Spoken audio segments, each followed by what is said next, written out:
Thank you. Great stuff. Thank you, guys. Thanks for coming. Hugo, thanks for having me. This is going to be fun. So, my name is Rodolphe, and I'm not going to sing today, but I'm going to chat about remote working. So this workshop is going to be entirely in English, and then if you want to, we can swap to French during question and answers, or we can keep answering questions in English. Cool. So for starters, I work at a company named Buffer. That's my day job. Who's familiar with Buffer here? All right, so very few people. Buffer is a social media management tool. So it helps you publish updates on the internet, and then it serves you analytics to see how well you've done. So today we're going to be talking about three different things. First, we're going to talk about remote working. I've been working remotely for a year for Buffer, and I've done that before as well. So we'll chat about how it is to work remotely in a startup environment.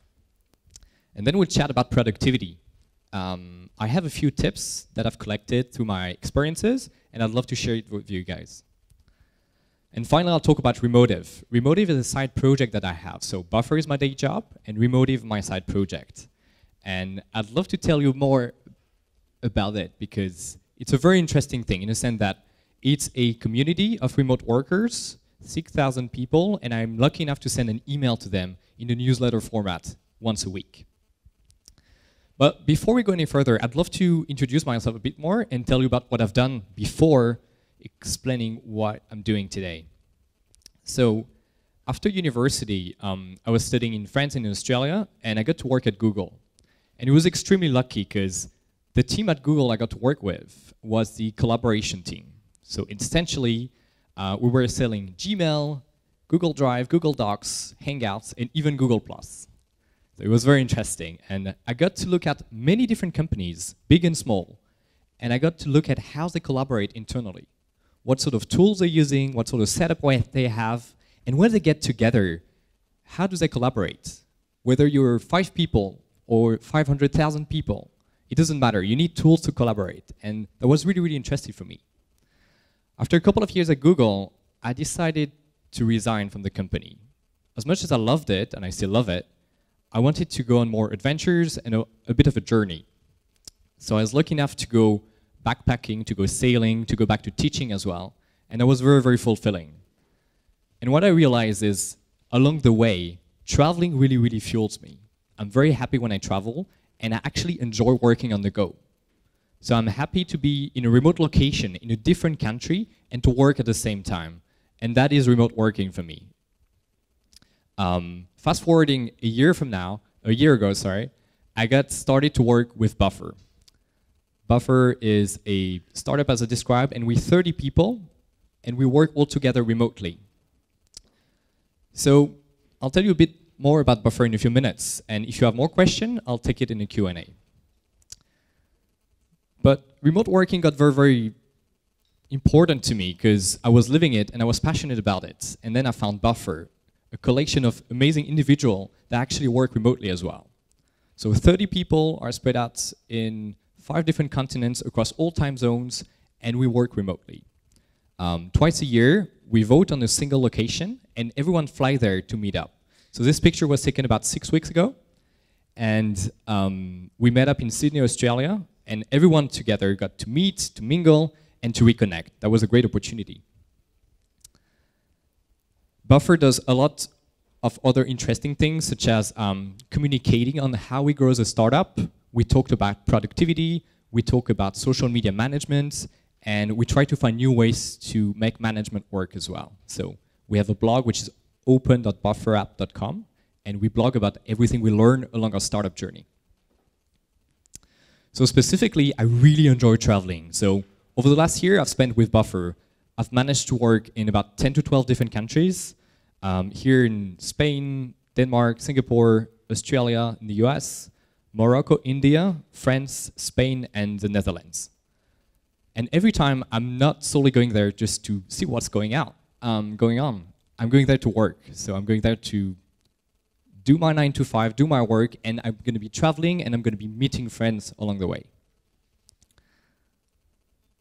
And here are 5 times 5, so 25 happy faces of the good people of Buffer. And I guess people work remotely for very different reasons. My reason is to travel, to explore somewhere, and to see new things. Some of the friends I have, they decide to work remotely, that being from home, from a coffee shop, or a co-working space, because maybe they want to spend more time with their family. A friend of mine relocated to his hometown, and now he's closer to his family, and he has more time to see his young son grow. Other people don't want to commute as much, so they cut down on the commute, and they have more time to enjoy themselves. And there's a variety of reasons why you can work remotely. If you think of it, even traditional jobs such as accountant, lawyers, teachers even. Think about teachers. If you're grading a paper in your house, you're effectively working remotely. Not 100% of your time, but you're working remotely nonetheless. And that's good and well to explore, to be in different places, but it does come with challenges as well. And that's a bit of a tricky part, in the sense that as good as it is to be in an exotic location or by yourself, it can get lonely sometimes. So social isolation is a problem for freelancers and people working remotely. Connectivity is a different one. It's great to, say, explore South America, but chances are you might not get a good connectivity there, so it might be a problem for your clients and for your colleagues as well. And the last thing is productivity overall. How do you make sure that if you're in a new environment every day, or just in a different environment, how can you make sure you keep delivering a good amount of work? So those were my questions, really. And I got a very, very keen interest in productive work. And I'd love to share with you guys 5 tips I learned along the way that helped me immensely through that journey. So like anyone with half an idea, I went on the internet and I blogged about it. So I wrote this blog post, and I'd love to highlight a couple of things that really helped me along the way. So 2 tips for starters. Reduce noise. We all have a lot of noise around us, and I use 2 very simple tools to reduce the noise we have. The first one is called Adblock. It's a very simple plugin you have on Chrome, and it's going to be blocking ads for you. It's crazy to think that for me, Adblock is blocking anywhere between 300 and 400 ads per day. Think about your brain having a limited cognitive ability every day to make decisions. You can only make so many decisions, and now you get to block 400 messages that is highly unrelated to what you want to do today. The second one, for anyone who's using Gmail, and I'm extremely excited about this one, is Inbox Pause. This is very, very good. If you have Gmail, you install this little plugin, and it does exactly what you think it does. It holds things to a stop. I work for my email with my colleagues, with my clients, with the users. Using pause is going to create a vacuum where everything that comes in from now on is going to be stored. So you can work on what's already there without worrying about what's going to come next. And when you're ready, in your own time, you can retrieve your emails. That's very, very valuable. The next one is saving instead of clicking.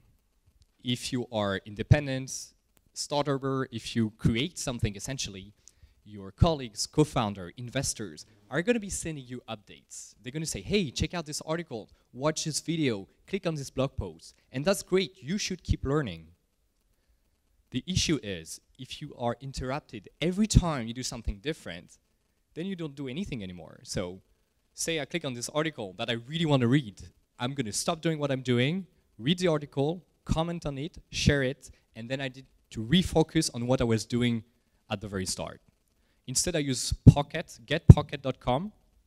It's a free tool, and it acts as a saving place for me to put all my articles, and then once a week, I go back and I re-explore them all. The other thing I do is organizing information. I love retrieving information. I love accessing it. I'm using 2 tools here. Feedly.com, which is a Google Reader equivalent, where I list about 100 to 140 publications. And same thing, once a week, twice a week. I see what I enjoy, and only what I enjoy I'm going to be building on and I'm going to be developing on. And I use it together with Buffer, which is a great tool. Buffer helps to schedule your presence on social media at different times across many different social media accounts. So once a week, I can just feed buffer, and it's going to go out to 2, 4, 9, 10, 20 profiles throughout the next week. Here's one of my favorite tips. If you spend a lot of time watching YouTube videos, such as this one or other about workshops, did you know that you can actually play YouTube videos at twice the speed? You can make people speak twice faster.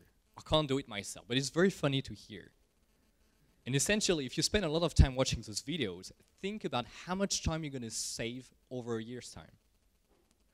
If you're interested in business books, I highly recommend audible.com. It's the second screenshot here. Audible is an Amazon company.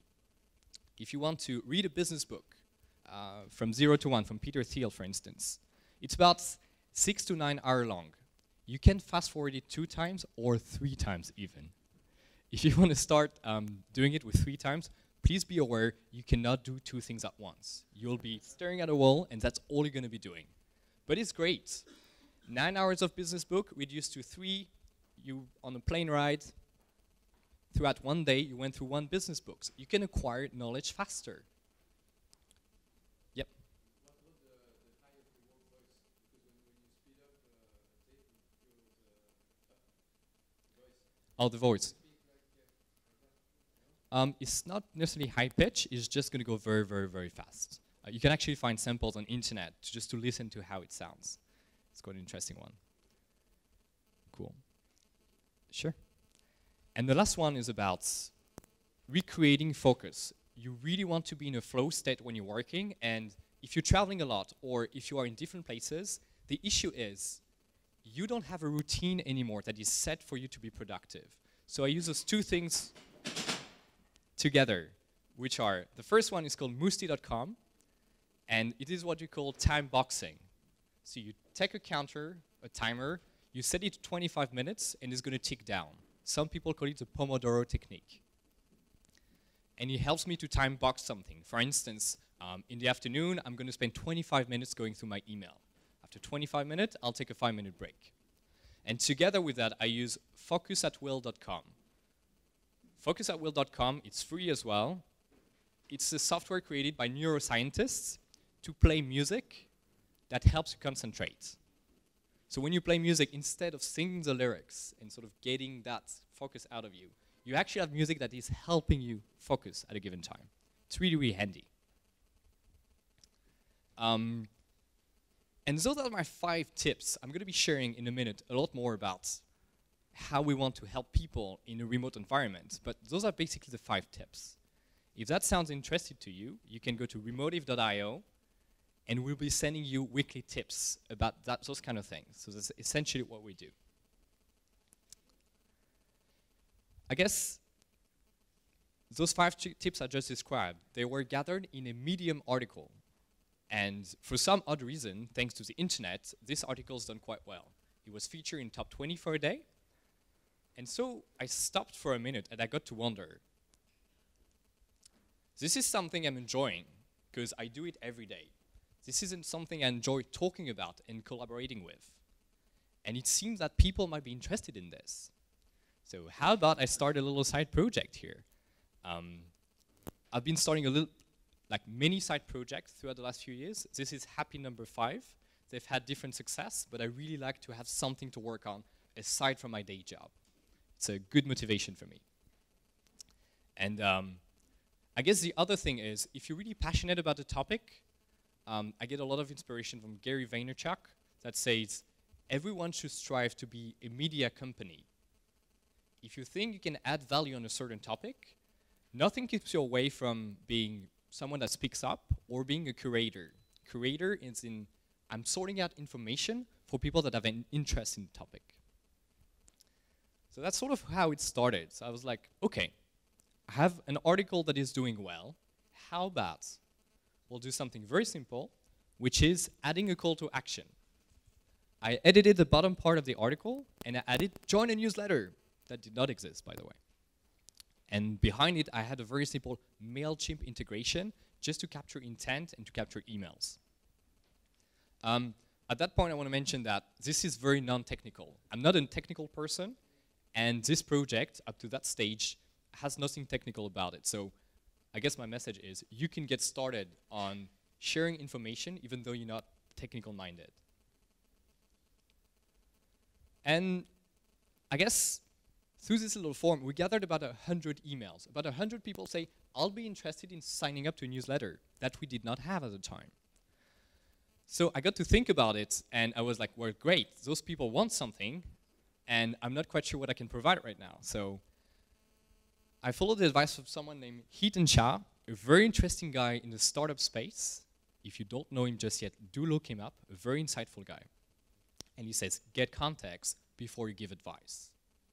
At Buffer, we call that customer development, in the sense that each hour you spend chatting with your users or people that want something from you, you can save 5, 10, 20 hours of developing and coding. Why is that? Because you have a better knowledge of what people want, and you're much closer to users overall.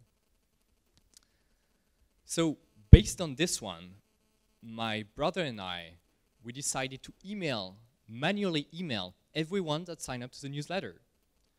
We collectively sent 1,500 emails, about 700 or 800 emails each, asking people how we could help them. Of course, they enjoy remote, and they just sign up. So you have intention, and you have context.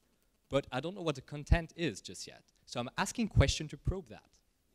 And that was such a fun exercise, because what they said, I wasn't quite expecting, because I had no idea. And knowing that you don't know, when you start a media or content marketing service, could be a newsletter, could be a blog, was very, very helpful to get started. So throughout 1,500 emails, we got about 200 pieces of feedback we could work with. And out of those 200 pieces of feedback, maybe I'll take it at the end. Out of those 200 pieces of feedback, we could manage to articulate what people might enjoy from this. At that point, we had to stop scratching our head and get things done. Customer development is just not a one-off thing, it's a continuous process. So we didn't do customer development, stop and launch. We kept doing it, and we're still doing it to some extent. And we decided, well, now it's a pretty good time to start sending us newsletter. And we had about 400 subscribers at the time. So here it shows. This is the template of the first newsletter we sent. This is a service called curated.co that we pay for about $500 per year. And it's very interesting because it was great to get it out, and it was great to assess our commitment as well. So the first thing that was interesting is trying to think and realize that this is a side project, so it's not a startup. As in, this is half a day to 1 day of work per week. This is not 5, 6, 7 days of work per week. So you need to calibrate your own expectation and your reader's expectation accordingly, because you can only deliver so much, and it's great to match expectation. Besides, this is a content marketing play, which means in the short term, we're not looking at making a quick buck. We're looking at building something that will be interesting in the medium or long term. So I think it's very important, starting with a side project from the start, without having too much traction, for us to know what involvement we have and how much we can share on this one. So then the great Jeremy, standing right here, came into play and was nice enough to reach out to me and say, well, I'll be happy to help to build a splash page for Remotive. So this is exactly what we did. We built a splash page. We're a newsletter, so the only thing that mattered was gathering email, which is front and center here. Then you have a variety of links on the top right-hand corner, and those only link to type forms, which are a little bit of surveys. So all those were what you expect to find from this link, sort of thing. And surprisingly, we got hunted on Product Hunt, producthunt.com, and we did quite well. That was in December, and we ended up number 3 on this day. So what did that do for us? That was really cool. We had 400 people, and all of a sudden we had 2,000 subscribers. We grew 5-fold in 72 hours, and Google Analytics went crazy. That was very fun. And it was a great validation. We're very happy to see that. And I guess we got to wonder, Product Hunt is very good for us. We've done well in this platform. And everyone that we've spoken to, our users, are asking us to do other things. For this one in particular, the jobs part did very well. We have 153 responses, which means 150 people gave us their Twitter handle, email address, and their names, and said, I'm looking for a remote job. So that felt like a very strong signal for us to go forward, and that was very much in line with the feedback we got from the email we sent. So we decided to build a job board. And here's how it looks like, creation from the great Jeremy. We've listed remote positions at startups that work remotely, such as Buffers and many others. And we've done two things here. We've added a little address bar to the side, and then we have a hello bar up top. Hello bar is great. It helps you to capture intent in the page. And for us, it's great. We've been gaining about 1,150 subscribers from this one. Very happy about this. So here was our situation. We had 150 people say, I want a job. So now we wanted to go to the other side, which are startups that hire people that want a job in this position. So I went ahead and created the Remotive Partner Program, which essentially is gathering startups that work entirely remotely. So we have Squiggle, CloudPips, Help Scouts, FormStack, Envision, Zapier, I Done This, Customer.io, Blossom, Ghost, and Buffer. And it's interesting because, once again, this is a side project, so I'm not coming to them to ask for money. I'm coming to them to create a long-lasting partnership about the remote community. So we've done just that. I said that we'll be advertising their jobs on the job board, and in exchange, if they're kind enough to do that, they will be supporting us publicly. And we got a lot of credentials out of this. Because all of a sudden, we were backed by a lot of cool companies in the remote space. And we went back to Product Hunt because it worked really well for us. But this time we prepared a lot. And we were lucky enough to get, that was this morning, so up to 900 points, which places us in the top 20 most voted products on Product Hunt ever. And that was really, really cool. What we did is we prepared the launch immensely. I wrote an article on Medium where you can read the full story with screenshots and numbers. You can find everything on the internet. And that was great for us. But we didn't stop at Product Hunt. We went to Reddit, we went to Hacker News, Hashtag Nomads, and we had great help from the Buffer community as well. So we've been putting everything we could with all the strength we had, and the community support has been amazing. I think that's a great learning from us is surround yourself by people that want to see you succeed and also give without expecting like any return. All those 1,500 emails that we've been writing, those tweets we've been sending, and those newsletters we put together every week, we don't expect a return from users.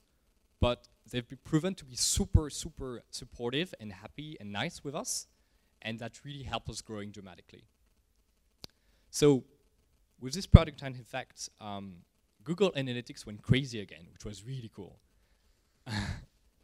And we managed to serve about 23,000 clicks within 48 hours to our Remotive partners. So they got a lot of application from that, and they still do. Less so than the bell curve effect of Product Hunt, but there's still, the new norm is still much higher than before. So they get cool applicants from this. So here's the story with a bit more numbers. I think first time we got number 3 in Product Hunt, about 2,000 people. Then we worked our way towards February, where we launched again jobs, and that was very good for us. And now our next milestone is to go and see whether we can have 10,000 subscribers. So to do that, we've launched Remotive blog, where we feature remote workers every week. We're going to be launching meetups as well. And that's extremely interesting. Just try to see how the community grows and keep delivering value from this. And I guess the interesting thing from this is, aside from the product being beautifully technically crafted, is all the growth effect that we had. It's all about what we call hustle, which is creating connection with people and working a lot. There's zero growth hacking in what we've done. There's no script, there's no clever tricks.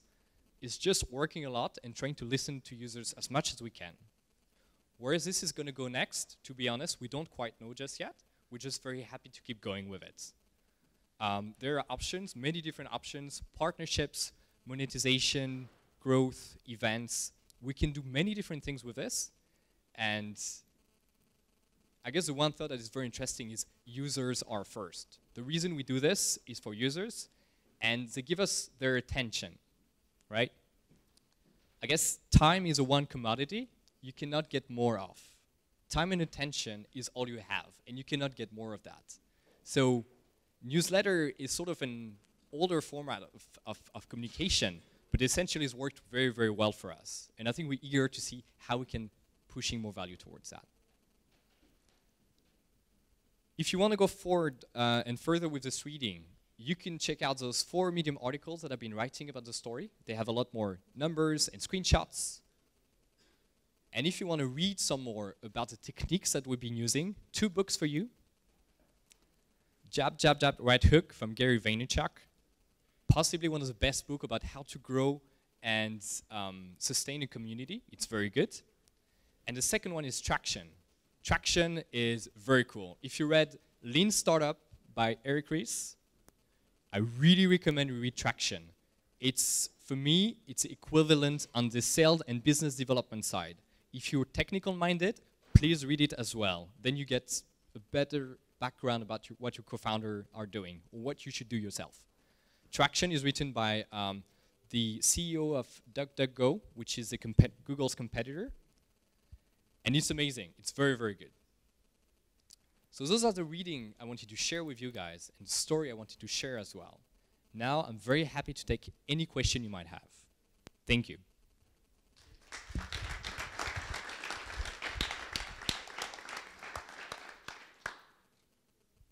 Yep. Both are good. Yeah, when do we plan to organize a meetup in Paris? That's a great one. I think early May is a safe answer. Maybe April or May. Should be good. Thank you. Yep. What was the email you sent to all your subscribers? Is it just hi, what can we do for you, or was it more than that? Sure. So what did we email our subscribers? We emailed something very, very personal. So we had hi, first name, hi Bob, very nice to meet you. And then we say, hi Bob, how are things in Paris, France for you? So we actually use Reportive by LinkedIn to get more context about people and to make it as personalized as possible. We pushed it so that it would feel really personal because it was manual, and that's the feel we wanted from this. And the answer were everything and anything. Could be an insight, could be a request, could be sending us an article. So it was very diverse and very cool. Yep. So 1,500 email addresses are people that subscribed to the newsletter. So once they subscribe, we have the email, and then we come back to them with more context and details. Yeah. That people that subscribe to the website, absolutely. Sure. So how did they get to know about Remotive in the first place? So we've done different things. I think Product Hunt as a community has a lot of reach, so it's managed to put us, give us a lot of exposure, essentially. So that was good for us. And then, well, we've tweeted about us. We've been tweeting about it for a long time. And I guess a lot of subscribers told us they got their friends as well. So a referral was another thing that helped us grow. Yep. How long have we been working on the project? So we got started in November. So this project has been going on for 3.5 months. Yep. Nomad List, it's a great website. Nomad List is a website that is listing cities where you can work remotely from. And I tried to email Peter, who's a great guy, the founder of Nomad List. And it's been amazing. I'm a member of this community. I'm participating to the chat. And the community is very, very supportive. I think there's a lot of space for newcomers and people that want to be in the nomad or remote space. I guess the only difference is nomads are people a bit like myself that travel a lot, whereas remote workers, I mean, you could be remote working from anywhere and you don't have to travel to do that.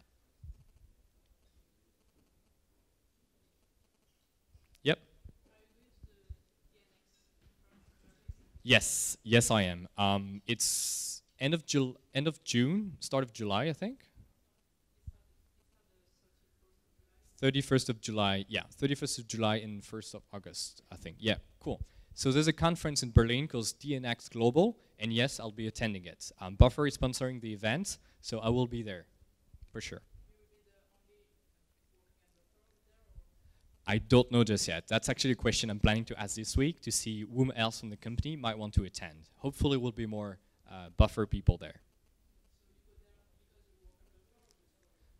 I go there for my personal interest, and Buffer happens to be sponsoring the event as well. So it's sort of a good mix, really.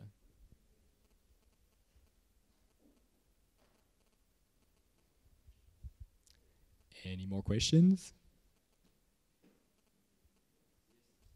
Yep.